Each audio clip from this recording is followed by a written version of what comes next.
Welcome to the Roto Joe's Fantasy Football Podcast. Tonight, we're back. We have some betting locks. We have some loves. We have some hates. It's week 2. Real quick, do you have any takeaways from week 1 or the Thursday night game between the Chargers and the Chiefs? Wow, man. I hope Herbert's okay. Um, big Herbert fan this year. Chargers kind of dropped the ball on that one.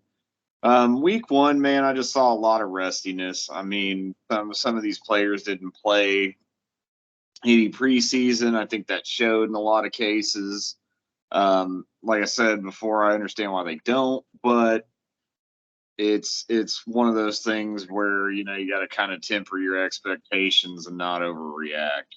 Um, I don't know who needs to hear it, but Aaron Rodgers is about to own the Bears. He already does, but he's gonna go show them why. Yeah, there was a lot, like you said, rustiness. Denver looked rusty. The bad teams look good and the good teams look bad because the bad teams play their starters in the preseason. The Yeah. good teams don't. So it was a rough betting week for me too. I didn't really have a great week. However, I won some money on the Jayhawks. We're 3-0, first time in 14 years. Won some money on some college football. Justin Herbert's last second touchdown Thursday night, backdoor cover for my parlay. Was very gracious for that. Thank you, Staley, for making bad decisions. Moving Huh. past that, looking at more injuries, we have Dak Prescott going to be out 4 to 8 weeks with his thumb injury. Elijah Mitchell looking like 2 months-ish with another knee thing. Pittman's out at least just for tomorrow, hopefully. And then Kamara, same deal, out hopefully just for tomorrow. Out of those 4, whose injury is going to be the most impactful? Well, it's going to be Dak because that's going to affect that entire offense. One that I was really big on going into the season, all of a sudden for the next month isn't anything you really want any part of. Honestly, the only one that I don't think it really changes his outlook much is probably going to be Schultz, just because of limited quarterback play always ends up going well for the tight end most of the time. So, I mean, I think Zeke's going to struggle. Zeke's already going to struggle because that offensive line's garbage. Not garbage, but man, it's really taken a decline. I remember 4 or 5 years ago, no one was getting through that shit, and now it's get it how you want it type of thing. But Kamara and Pittman just being out 1 week, that's hopefully just 1 week. That's not that big of a deal. But the Elijah Mitchell thing kind of stands out to me because this is the second year in a row that the presumed starter goes down week 1, and I wonder if we ever see. I'm not saying we'll never see him again, but I'm wondering if he loses that job. Not saying he's not a player, but if Wilson gets in there, picks up some steam, could be the same scenario all over again. Oh, yeah, Kyle Shanahan's going to ride with a hot hand. I'd agree that Dak's the most impactful. It's just, they didn't look necessarily good with him, but damn, they're going to look bad without him. And I think Schultz is the only one unaffected. I could see CD. I don't know about CD. He might end up still getting peppered with targets. He might be like super impacted by this, and you really don't know yet. There's an avenue where he sees like 12 targets a game because he's the best player, and Cooper Rush just wants to get it to his hands. That would be great. But if that's not happening, his fantasy value is going to crater. Yeah, and that's bad. Real bad. People were high on him. Me being one of them. Really yeah, like him. But I thought he had really, in my mind, top 3 potential with, obviously not with Cooper Rush, but with Dak, I was thinking top 3 was a very likely range of outcomes for him. And luckily, Dak's injury isn't like multiple months. If he misses 4 to 5 weeks, and Jerry Jones is out there saying he can come back quicker. I don't think that's a good idea. But if he misses 4 to 5 weeks and, hopefully your fantasy team isn't swayed by one player, but that could be a little pickup for you come week 6, 7, whatever. It's not the end of the world type of thing. You're gonna have to grin and bear it because those players are gonna have way less value at this very moment. So, I mean, unless I don't really see a reason to go out and trade CeeDee Lamb or, Dalton Schultz or any of those guys because you're going to be getting pennies on the dollar. So your only option is to hold and hope that Dak comes back halfway decent. I think he never really has been the same since that one injury. That one where he missed the whole rest of the year, that brutal. I mean, he's been good, but he's lost his elite playing, in my opinion. I haven't seen him. I mean, because those fucking 6, 7 games, dude, he looked like the MVP. I mean, he was out there just tearing the league a new asshole. Remember that they looked fucking good for Well, no, they lost every game, but they looked like the look of it was good.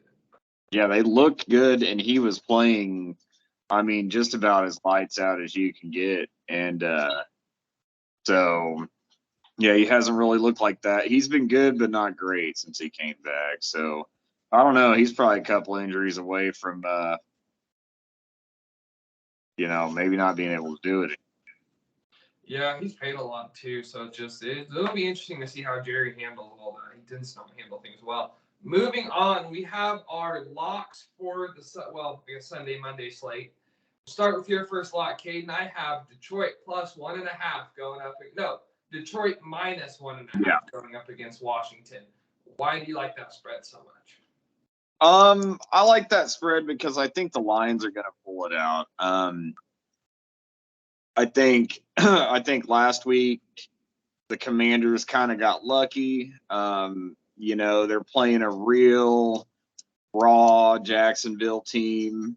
Took them it was like a last-second touchdown to even get ahead. I think the Lions are better than the Jaguars. And I think we're going to see it. I think I like that line just for the pure fact I think they're going to win. And I think they're going to win by I'd say if the line was 5, I probably would have taken that. You know what I'm saying? Yeah, I like Detroit at home too. Showed a lot of good things versus a really, really talented Eagles team. I don't want to say successful because it's not that yet, but a lot of talent on that roster.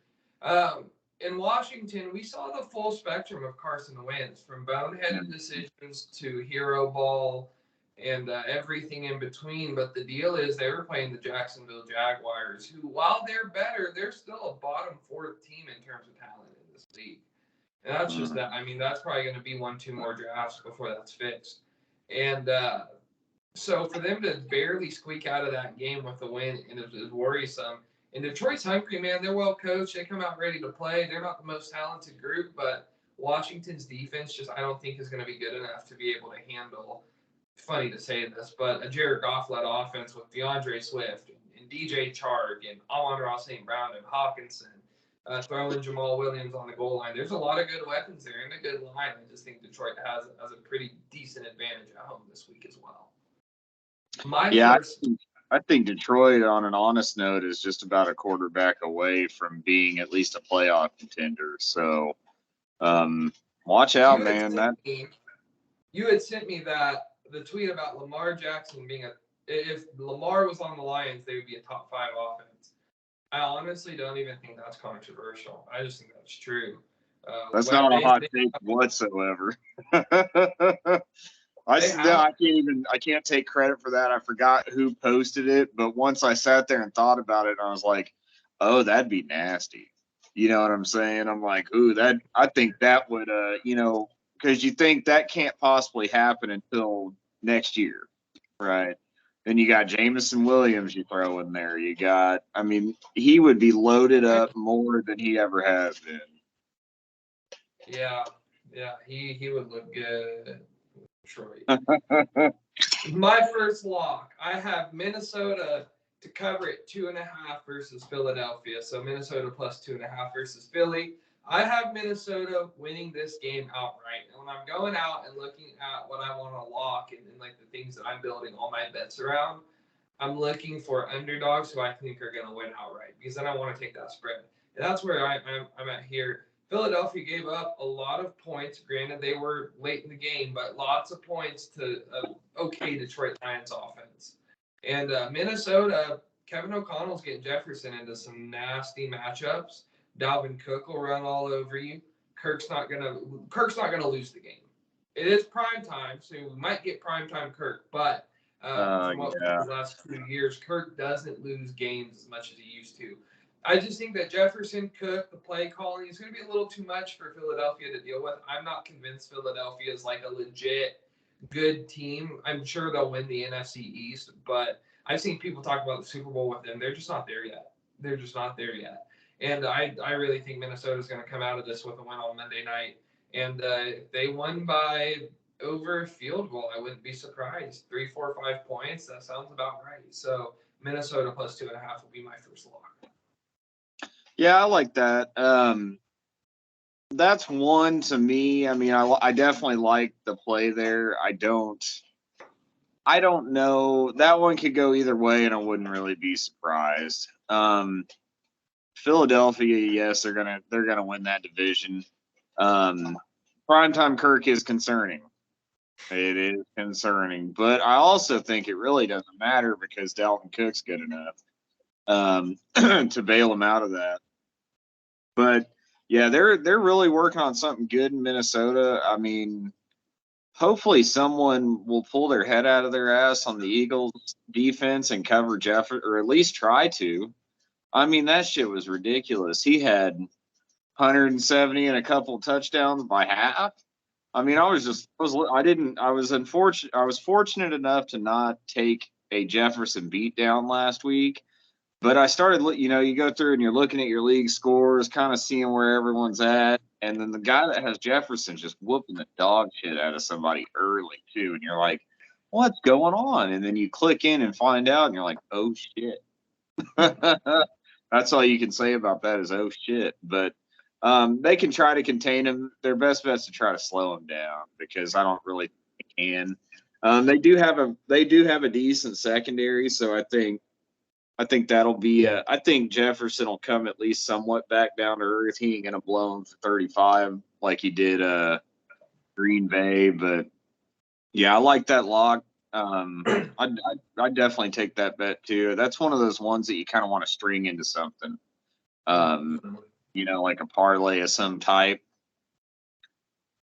Yeah, I've been building. I usually pick 2 or 3 lines that I build my parlays around, and that's been on a lot of them. And we'll talk about it later on our parlay for the week. Your next lock, you have Green Bay versus Chicago going over 41.5 points.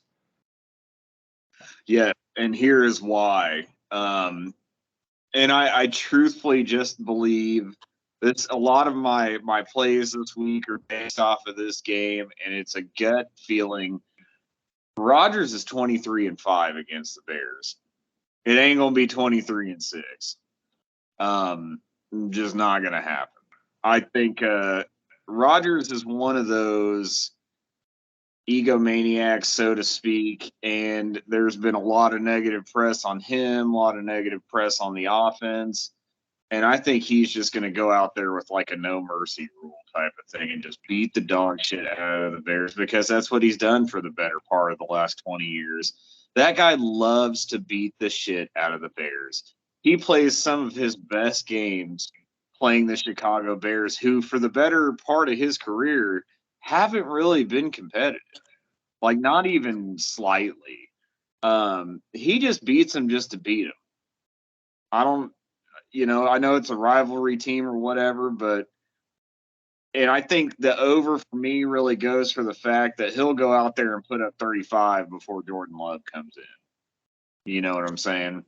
That's kind of where my angle is with that is Green Bay is going to score 30 to 40 of that. Probably themselves. So Allen Lazard being back, I think, is going to help him quite a bit. I know he's not officially in yet, but it's looking like it's trending that way. Yeah, I'm gonna go over on that, and just because Aaron Rodgers is probably gonna want to be a dick. Yeah, I think that Lazard coming back is going to help him a lot. That one's a toss up for me. I just don't. I think the Packers are a conundrum that I want to stay away from betting wise for a while until we just see what they are this year. Because maybe Lazard comes back and they're just not skipping a beat. That's what I think is going to happen. But you just never know. And Rodgers is so moody. I feel like I don't know. But I do like that. He does like to be. I could see the Packers, like you said, put 35 up easy. Because this lack of receiving talent is going to matter a whole lot less against a shitty pass rush. Last week, Rodgers didn't have a lot of time, and that really contributed to the lack of scoring. But Chicago, not as good. My last lock, I have the Colts versus the Jaguars going under 45.5 points. I got this locked in before Michael Pittman was announced out. I don't know if the lines moved or not. If you got in before it got lower, congrats. It's going to be the JT show without Pittman. I mean, there's no one else on that roster that's relatively close to a threat like Pittman is. If you're playing DFS and curious about pickups, Ashton Doolin's probably a guy that I'm wanting to roster just because he's shown like a decent ability to produce, and he's probably just going to be the next man up if anyone is. But I could really see a situation in this pass game where like one guy has 5 targets, the next guy has 4, and they have a shitload with like 1 to 3, and that's going to be how it is. JT's probably going to run for 150 yards again. The prop on him right now, I think, is 105.5. Probably hit the over on that if I can. I just think we're going to see a lot of running. The Colts are going to want to come out and win after they tied Houston last week and then lost to the Jaguars in the last game of the season last year in Jacksonville, which is where they're playing this week. So, yeah, I think the Colts are going to try to control the time, control the tempo, control the game, run a lot. Going to be typical Jonathan Taylor Colts football. Yeah, I agree with the under on that. So he's out. Alec Pierce is out. There's been a lot of Paris Campbell talk. That's what everyone else is saying. I'm of the thought that I would rather, opposed to playing at, Paris Campbell going in as the wide receiver 1. I'd rather play Nyheim Hines. Mm-hmm. I'd rather slide a little Hines in there and just see what throw him in the flex, see what happens. I think he's the person that's going to benefit the most from Pittman being out. So yeah, I definitely think you're right. Jonathan Taylor might have 220 yards. That might just be the kind of game they have to play. 105 is a whole lot on a over under, on a line. 105 is a shit ton when you really think about it. And that's just kind of the norm for him. But I'd be comfortable placing the over. Yeah, tomorrow morning I'm going to be building my single game parlays, and I'll probably be using that because I just think it's a given. All right, moving on. We're going to go over our parlays on the week. We have yours, and you even had a name for it. This is the Rodgers owns the Bears parlay. Let you talk about it.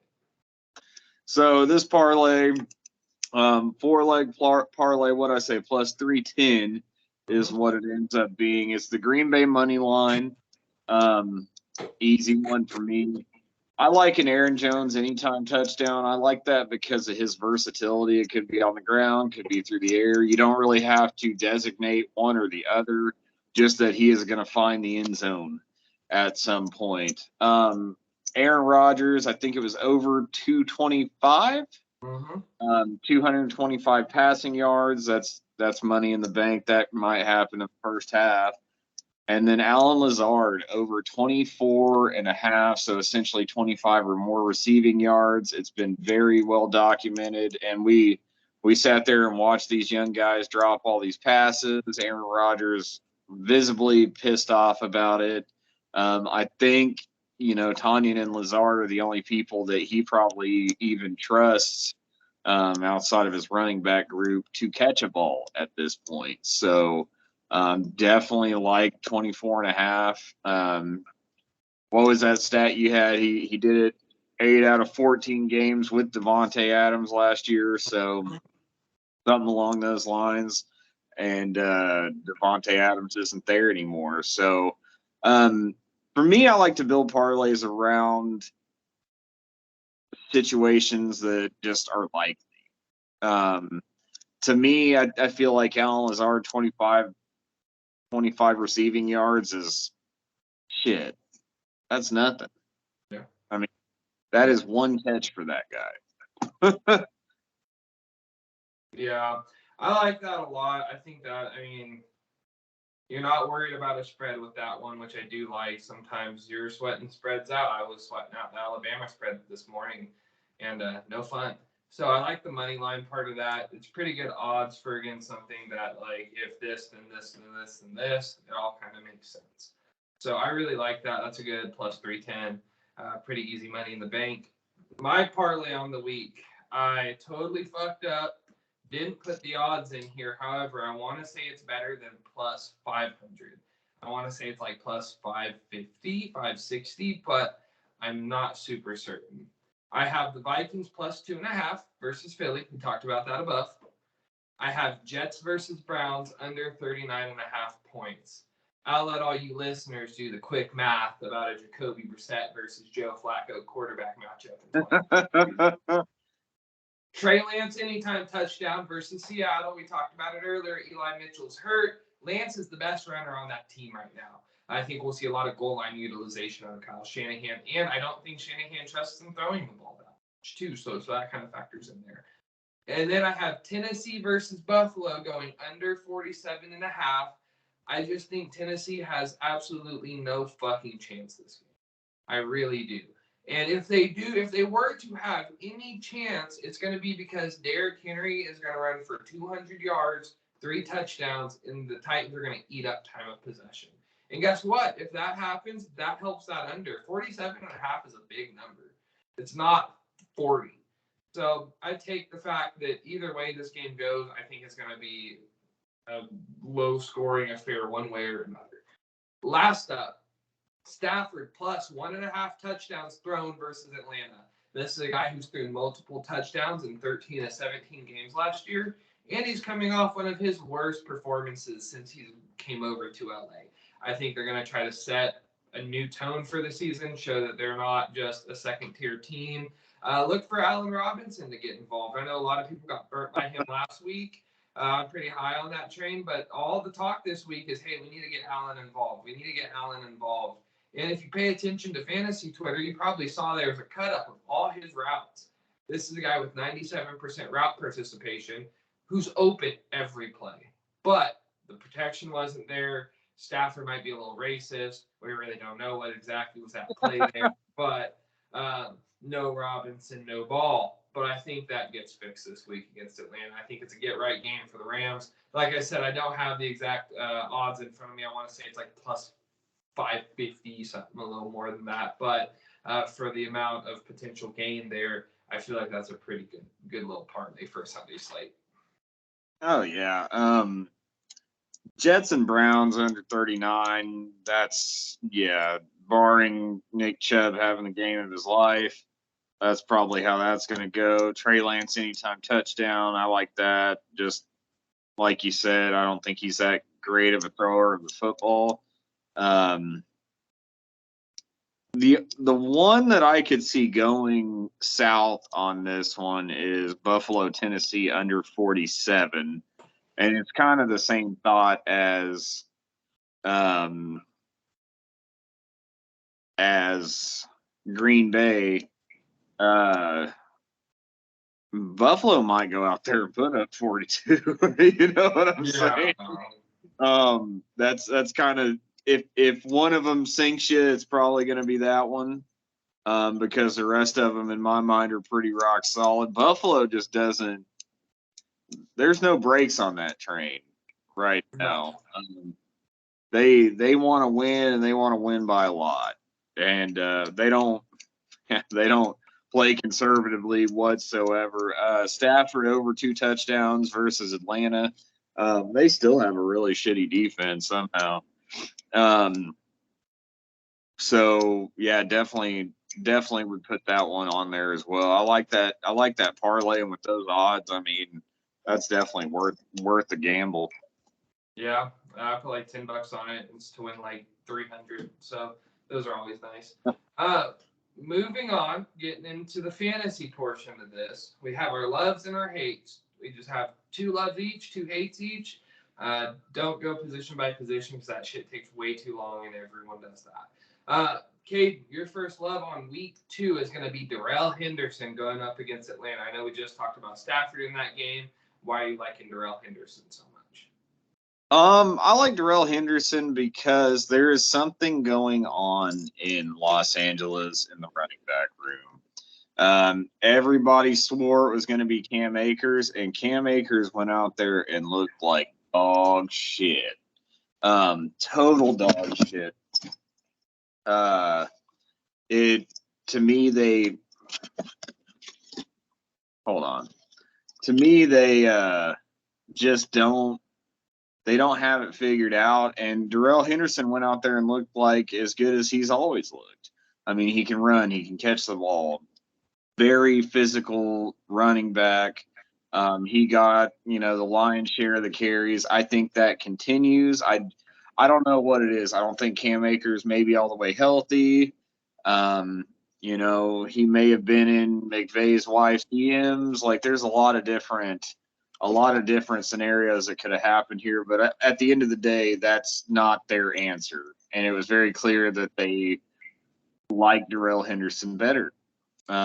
You mix that with the piss poor offense, and probably if you have Darrell Henderson on your roster, you probably took him late, because I know the couple leagues that I have him in, I grabbed that motherfucker like way late, and it was my only thought was like, okay, a Cam Akers injury, or he's not as good as we thought he is, and that's panning out so far. I mean, 1 week into it, so. I know great game script played a lot into that, but I feel like it was even Darrell Henderson's game prior to them going down. Yeah, I'm in complete agreement. I've actually been on the Darrell Henderson over Cam Akers train all summer. That Achilles injury is undefeated except for maybe James Robinson, but the book's still out on him. We'll see if he can avoid injury. Cam Akers just hasn't looked good. I mean, Thursday night, week 1, he looked terrible. Last year in the playoffs, he looked terrible. He looks like he's a guy coming off an Achilles tear. And Sean McVay, especially if Stafford really does have some elbow things going on, they're going to have to run the ball more and not be as reliant on the aerial attack. And so Henderson, whoever's the hot hand, whoever's playing better is going to have to play more. And right now it's very clearly Henderson. I don't see that changing unless they bring in another back. My first love for week 2, I'm staying with running backs. I have Kareem Hunt going up against the New York Jets. Kareem Hunt continues to be an absolute fantasy enigma. He is the second running back on this team, very clearly, but he continues to pump out very solid fantasy finishes when he plays. Last game, going up against the Panthers, he had 2 touchdowns, 1 through the air, 1 on the goal line. He had 5 red zone touches. That's a top 10 number. Top 10 in red zone touches for running backs. Played over 50% of the snaps. Had the 8th most route runs by any running back. He's so involved, and it's in a non-traditional way for most running backs. And it feels like when they get close to the end zone, they'd rather have Hunt in than Chubb. I had Chubb on a fantasy team in 2020, and it was back when I wasn't in as many leagues and we weren't doing this, and I just wasn't as involved. And I remember that motherfucker, Kareem Hunt, would have vulture Nick Chubb every time on the goal line, dude. I swear to God, Nick Chubb would score like 18 to 20 touchdowns if Hunt wasn't on that team. But I get it. Hunt's that good. And so, with him being the main passing down back, with him getting carries still, I really imagine Cleveland's going to go up quick against the Jets, and they're just going to run the ball out. They're not going to want to run Nick Chubb into the ground against a shitty Jets team. I have Kareem Hunt playing a pretty decent role this week, and he's going to be involved. If you don't have any better options on your free running back too, I'd be fine playing him in this. Yeah, Kareem Hunt, he always he's one of those ones. It took me a couple years to buy in, just because I'm like, oh, he's the second running back on that team.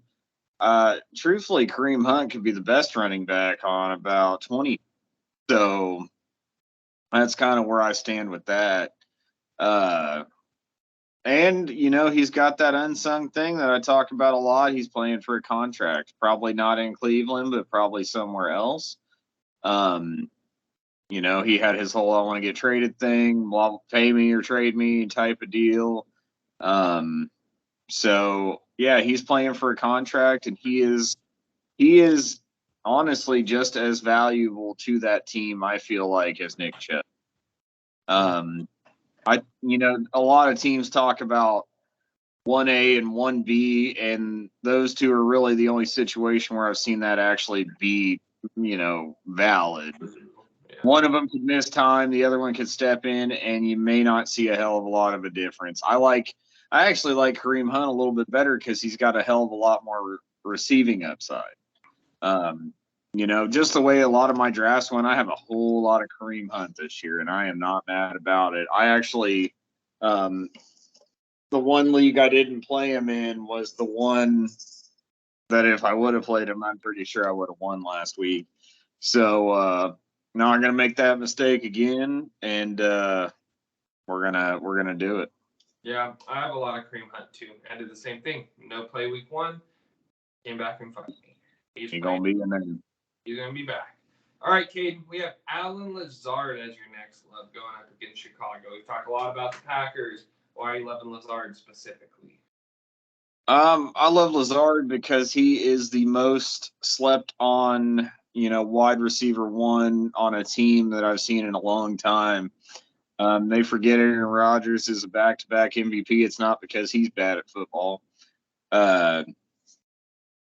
Lazard, I think he's especially underrated just because he has downfield ability that I don't think anybody in this roster really does. I just look for him to be heavily involved this week. I think I have him in almost every league I'm in. So him being out last week caused me to have to do some really suspect shit in some of my lineups, and I got burned a couple times on it. So I love Allen Lazard this week. Bears have a piss poor fucking defense, and like I said, it's a gut feeling that Rodgers is going to go out there and make him pay for the media this week. Yeah, I think Lazard is going to have a huge season. Yeah. Twitter hates him for some reason. Twitter just acts like it's Christian Watson and Romeo Doubs, and that's it. But Lazard's the dude there. That's who Rodgers trusts. It was very clearly evident that he did not trust any of his receivers last week. I mean, Cobb's old. I'm sure he trusts Cobb, but Cobb's so old that he's just not what he was before. But other than that, he didn't trust anyone. And Lazard's going to be that safety valve. He'll have a baby Devontae Adams workload, and quarterback's going to make the wide receiver in this case. It doesn't always work like that, but Lazard might not be the most talented guy in the room. However, he is going to be the guy who gets the most targets, and that's how you score fantasy points. I'm all in on opportunity always trumps, not always, but 9 times out of 10, opportunity will trump, quote unquote talent. Yeah, fantasy Twitter fucking hates Allen Robinson, and I just don't understand it. Really, if I've seen anything on fantasy Twitter, it's all Romeo Doubs, and that's great. But, there's a long-standing thing that I've noticed over all these years of playing fantasy. It's fucking rare for a receiver to produce year one. It's real goddamn. I mean, produce anything of substance year one. Jamar Chase was an anomaly. And I can't think of another rookie wide receiver, probably all the way back to Odell that had a valuable season. So yeah, Romeo Doubs may be the guy at some point, but it ain't this year. And Aaron Rodgers is gonna throw to somebody. So y'all better get on the Allen Robinson train or the Allen Lazard train before it takes off. Oh yeah, he's gonna be a phenomenal value when we go back in the year and we're like, oh, how was the Packers offense? Oh, Allen Lazard, 125, 130, 140 targets and 12 touchdowns. Shit. So yeah, I like Lazard. I'm starting him in a lot of leagues this week. Really have no issue there. My next love is a player that is very near and dear to me. We have Javonte Williams going up against Houston. Now, I think I might have seen the worst coaching in the NFL that I've ever witnessed Monday night between not taking a timeout early just to kick a 66-yard field goal when you have Russell Wilson on a 4th and 5, to the fact that a very, very, very, very clearly less talented Melvin Gordon outrushed Javonte Williams. So I think it was 8-4, 9-4, 9-5, something like that.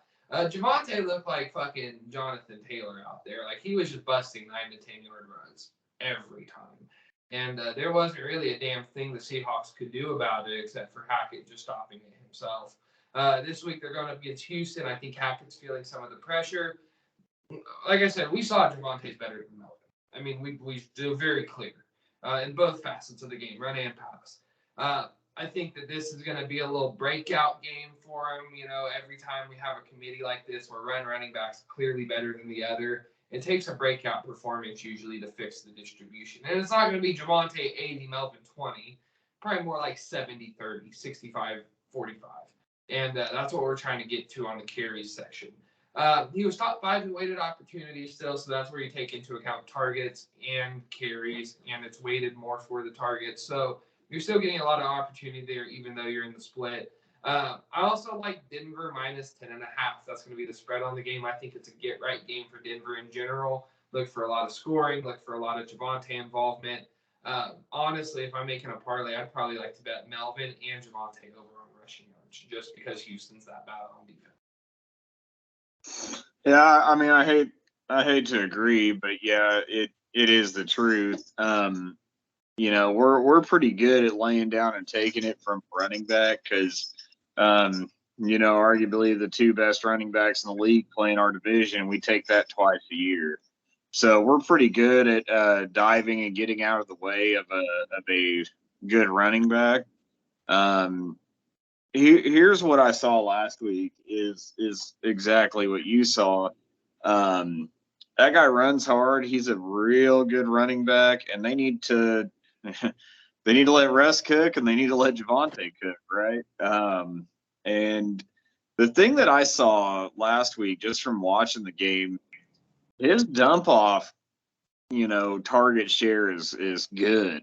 I don't know the numbers, but I swear to God, every time I turned around, Russ was dumping it off to him. I think he had like 11 or 12, 13 catches or something. It was a lot because, and I don't know why. I can't tell you why. I can just tell you what I saw is so he's a lot more involved in that passing game than I thought. Because last year a lot of the passing work went to Melvin, and truthfully, I just thought that's because maybe Melvin was better at catching the ball. I don't think so anymore. Oh no, yeah, no. It's totally, you just got to see it though, because it doesn't make sense. But no, Melvin's very clearly the second back in that offense. But Daniel Hackett has to figure it out. And I mean, I couldn't believe that Melvin goes down to the goal line, fumbles. Javonte goes down to the goal line, fucking fumbles. And but yeah, it's very clear that Javonte is the better back. Kind of the thought that goes through my mind is it's the time to get aggressive and get him in Dynasty because you're right. We're probably going to have a breakout game this week. Unfortunately, this isn't going to come out till early Sunday. So if you're watching this, I would go out and start making an offer for Javonte Williams in a dynasty league. Unfortunately, I know I'm not going to get that because you have him. But words to wise, make a good offer because I feel like that train's about to take off. Yeah, Javonte is going to be a thing. Oh yeah. All right, moving on to hates. Your first hate, J.K. Dobbins. What's going on with Dobbins? So it looks like Dobbins is slated to play this week. This one for me isn't necessarily a matchup thing. I don't hate the matchup. I hate where he is at in his recovery. Basically sat out last week, came in this week. There's been, even as far as videos of this guy visibly in pain, just forcing himself back into the lineup. One report I read with his particular type of injury, he's not going to return to probably even 80% until like week 6 or 7, I think is what I read. And basically, he's not going to be anywhere close to full go 100% until about week 8 or 9. So him going out, propping him up and playing this week just seems like a trap game to me. I know I've been pretty active on the don't draft or don't mess with Dobbins train, but this one to me, I feel like he's, and I didn't see anything about re-injury, but man, I feel like if you're forcing yourself out 70%, you're really risking a re-injury on that. Yeah, I agree. I don't like Dobbins. I mean, we all know who the running back one is really there. Lamar. Kenyon Drake looked okay. I mean, not great, but serviceable. Dobbins, like he's just asking for re-injury. And running backs usually don't do well the first year back after an ACL tear. They're usually fine by the second year. Like next year, I'd probably be perfectly fine drafting him, barring any injuries this year. Probably perfectly fine drafting Dobbins at cost of whatever that is next year, but don't want him this year. Didn't want him this year. Don't want to start him right now. I'll wait to make sure he's healthy before I play him. If I roster him, which I haven't. My first hate, I have a fun one. I have Mike Evans going up against New Orleans. So there's some weird juju with Tom Brady and the Buccaneers when they play New Orleans. They're 0-4. Mike Evans has scored 12.8. 2.4, 7.2, and 10.4 PPR fantasy points in his 4 matchups against New Orleans with Brady. Lattimore just shuts him down. He just does. Now, Evans is very clearly the alpha right now. You have a old man Julio Jones playing the AB role, which looked really good, but I'm kind of just waiting for the injury to happen. I mean, I saw him laying out and thought every time he laid out Sunday Night Football, every time he laid out for a catch, he was going to be hurt. He was going to pull up. Fucking tired. But he looked good. He looked good. Now, Godwin was really dumb. I can't believe he played. I mean, that re-injury was just obvious. Everyone could tell that was about to happen. Can't believe he did that. But Julio looked good. He just has to stay healthy. Evans, though, I don't think he's as boomer bust this year as he has been in past years, but just don't, in a game where he can be keyed in on, I just don't want to mess with it. Tom Brady will spread it around. And if Mike Evans getting double covered, shadowed the whole time, it's just not going to work towards his favor. Yeah, no, I really didn't even think about that. That had honestly slipped my mind. You know, for whatever reason, if one team has Brady's number, it is the New Orleans Saints. And man, I really like what the Saints are doing. They're kind of neat, a dark horse in the NFC. Make some noise. They look like absolute dog shit through 3 quarters though last week. But that last quarter was just electric. I mean, they figured it out. They got in there. They did work. Fucking Christ. Yeah, I truthfully think that you are right on this one. I think Marshawn Lattimore, he just loves fucking with Mike Evans. And you're right now. Now that I think about it, he has absolutely fucking shut that guy down the last few years. for years. All right, moving on to your next hate. We have Zeke going up against Cincinnati. Zeke versus Cincinnati for me is more of a testament to Dak not being there, their offensive line being garbage, and I guarantee they play their ass from behind, probably from the first drive on. That's just kind of the way I see it. Bad game script, bad O-line, bad supporting cast. You know, a lot of people talked about how great the value was on Zeke Elliott this year. Oh, you could get him in the third, fourth round. Right now, it's really not looking like it. Really, he's getting to a point in his career where he is absolutely touchdown dependent, and I just don't think the Cowboys offense can move the ball well enough to put him in a position to get to the goal line.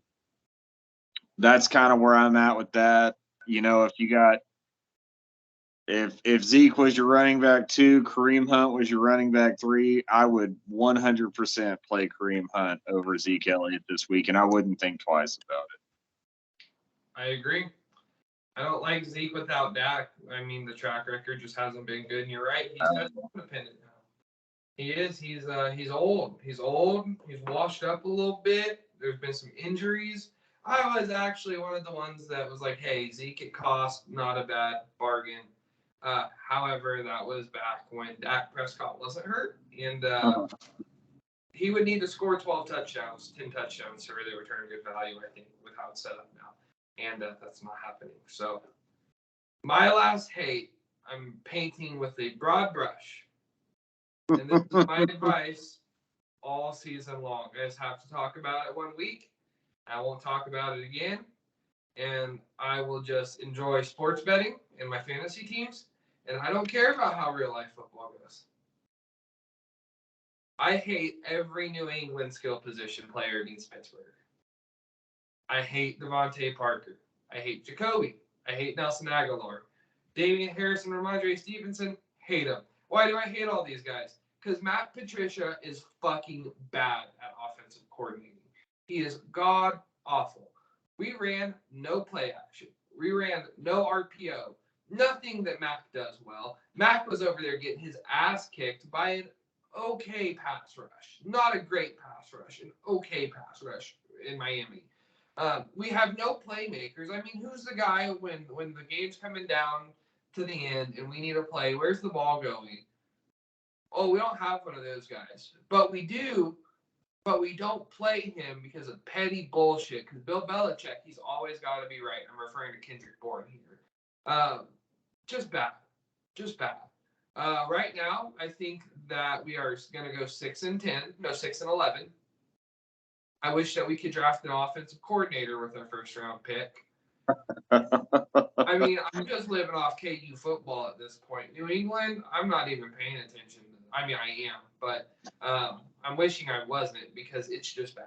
It's just bad. I have them. I took Pittsburgh +1 earlier. That lines up to Pittsburgh +2.5 now. I would take that too. I think Pittsburgh's going to win outright. I know there's no TJ Watt. I don't really think that matters. We can't block anyone. We don't have any real good plays. We don't have any playmakers. Mac Jones is like Kirk Cousins. You need to elevate him. He will not elevate others. Just sit your New England guys. I hope you didn't draft any. I didn't. I don't do that anymore because that shit gets in your head, gets in your way, the fandom, and glad I don't do that. Yeah, it's a very last few years for me. It's been very rare that I drafted a Houston player. This year, I feel like they had a couple of good options in Cooks and Dameon Pierce. We've come a long way, but no, I totally get that. You can't let being a fan ruin your fantasy teams because I've done that in the past and didn't really work out. I'm gonna have to agree with you. New England looked like dog shit. I think they'll come around and play better than they did last week. I do agree that I can't believe Matt Patricia's calling the plays. Like, that doesn't make any sense in any reality. I mean, he was a defensive coordinator his entire life. I looked all this up earlier. He was defensive line coach, linebackers coach, defensive coordinator.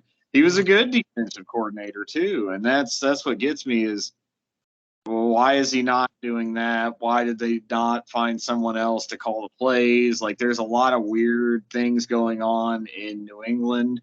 I think it's to the point where Bill Belichick is just truly trying to wear too many hats. And he's a very good coach, and if he would just stay and he's not a half bad general manager.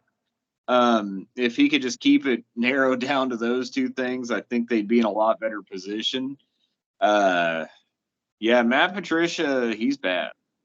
He's real bad. Terrible. God awful. Worse than bad. defense, Bad's being nice. their defense isn't as good as No shutdown corner in a man system. No shutdown corner in a man system. Yeah. It's bad. Yeah, they got a lot of holes to fill. So hopefully they pull it out. But yeah, I'm not. New England players have always been a real tough buy, right? Because Bill Belichick fucking hates fantasy football. He doesn't give a shit. Tom Brady and Wes Welker and Randy Moss, Gronk, all those guys had value because they were just unavoidable. This day and age, I wouldn't roster really any of them. I have a lot of Ramondre Stevenson because I really thought that was the way that was going to go at some point. But yeah, a few weeks of that not working out, and I won't have a lot of Ramondre Stevenson. Yeah, real quick, I had my phone almost died, guys. If you're watching this, you're like, why am I just looking at like the New England logo and some sunglasses? Phone was about to die. Had to salvage what we have. Would suck if it died. Real quick, Caden, we're almost all done, but let's talk about college football. KU beat Houston by 3 scores. I want to say the final was like 50-something to 30-something. Right now, Texas is only up 4 to University of Texas San Antonio and UT. Oh, God damn it. Well, Texas just scored again. My point is moot. KU is better than Texas is what I'm saying. They're not, but we're going to be ranked. We're going to be ranked soon. We are ranked, so Texas is always ranked early. That's different. No, we're not. So here's the deal. When yours out, what did they say? 4 to 6 weeks, 6 to 8 weeks, can't remember. Somewhere around 6 weeks. I do like Jalen Daniels. I watched some tape on Jalen Daniels. That guy can play football. Jaden Daniels, Heisman candidate? I wouldn't go that far. Oh, he's on the watch list. No, he's on the watch list. I don't know what sites you're looking at, but yeah, he's a good football player. They're really turning it around there. I feel like they're not the take the dick Kansas football program that we've come and grown accustomed to. Yeah, I think they. Did you take that bet where they went over 3 games? No, because it went up to 3 and I pussied out. I've been hurt, man. There's not a lot of people like me that have just watched KU football for 12 years. Like, I've been hurt too much. When we got so real quick, we'll do this fast because the amount of people who care about KU football is very growing, but not very much. When we hired Les Miles in 2019, that was when the first of like, hey, we're gonna finally be better started. So we won the first game against fucking Tennessee School of the Deaf or whatever. Nobody. Oh. Then we went into Boston College, which was okay that year. They weren't ranked at all. And we beat them barely in a shootout, like by 7 points. And you would have thought we won the Super Bowl, right? Oh, KU is back. KU is back. The only other game we won that year was against Texas. Been hurt too many times. Wasn't buying into the hype, but now I'm fully bought in. Pretty sure we should be a ranked team. I was looking at the schedule. We could very easily be 6-0. Now, then we start playing the tough teams. Oklahoma, Texas, the other teams in the Big 12 that are good that are escaping me right now. Just we start to hit that really tough portion of our schedule. K-State, Iowa State, the guys who know what they're doing. But yeah, it's been amazing to watch. I've won a lot of money on KU. I just bet the spread every week, and until it loses, I'm just going to keep doing it. It's been pretty profitable for me. All I gotta say is for everybody listening, KU's a basketball school, right? First and foremost. So any talk about their football program over the last couple decades has not been positive. They've really turned it around to a point where they won 3 games, 3-0. It's a huge deal. Huge deal. But here's the deal. Here's the real deal. If Quinn Ewers would have played the whole game last week, we would have beat the dog shit out of Alabama. And I am not even pumping the brakes on that one. We would have beat the fucking brakes off Alabama last week. And that would have been an upset for the ages. We're going to let that one go.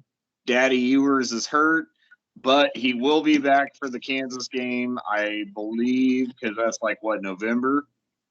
Mm-hmm. Yeah, good luck. Daddy Ewers is the real deal. Who's number 1 in the Big 12? I forgot. Oh, yeah, KU. Huh, funny. All righty, guys, that is all we have. We'll stop boring you with KU football talk. No one really cares. We might not even make a bowl still. I'm not too high in all honesty. I think like if we stopped winning now, I mean, makes sense, but better year. However, exciting week 2. We hope y'all kill it. Be sure to check in Thursday night for our betting show. If you listen this Thursday, you could have won yourself a plus $1,000 bet, but you probably didn't listen, so that's your fault. All right, guys, have a good night. Thanks for listening.